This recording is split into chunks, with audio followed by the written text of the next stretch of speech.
بسم اللہ الرحمن الرحیم۔ عورت کا اعتکاف۔ عورت اگر اعتکاف کرنا چاہے تو وہ اپنے گھر کے کسی کمرے کو جائے اعتکاف بنا سکتی ہے۔ وہ کمرہ اس کے لیے مسجد کا حکم رکھے گا، یعنی اس کمرے سے بلا ضرورت باہر نہ آئے۔ عورت اپنے گھر کی مسجد میں، یعنی جو جگہ نماز کے لیے متعین کی ہے، اگر متعین نہ ہو تو اب کر لے، اعتکاف کرے۔ اس اعتکاف کے صحیح ہونے کے لیے عورت کا حیض یا نفاس سے پاک ہونا ضروری ہے۔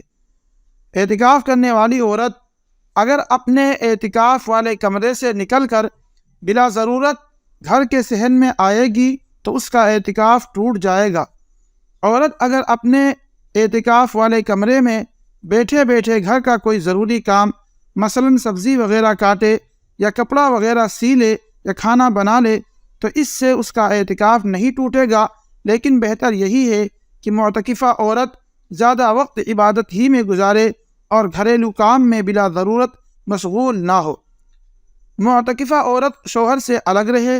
معتکفہ عورت کو اعتکاف کی حالت میں شوہر سے الگ رہنا لازم ہے، کیونکہ بحالت اعتکاف جمع کرنے سے اعتکاف ٹوٹ جاتا ہے، اور اعتکاف کے دوران بے حجابی کی باتیں اور بوس و کنار سب سخت مکروہ ہے اور اعتکاف ٹوٹنے کا خطرہ ہے۔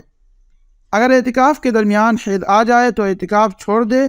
حیض کی حالت میں اعتکاف درست نہیں، اور پاک ہونے کے بعد کم از کم ایک دن کی، یعنی جس روز حیض آیا ہے، روزے کے ساتھ قضا کرے، اور اگر ہمت ہو تو پورے 10 دنوں یا بقیہ دنوں کے اعتکاف کی روزوں کے ساتھ قضا کرے۔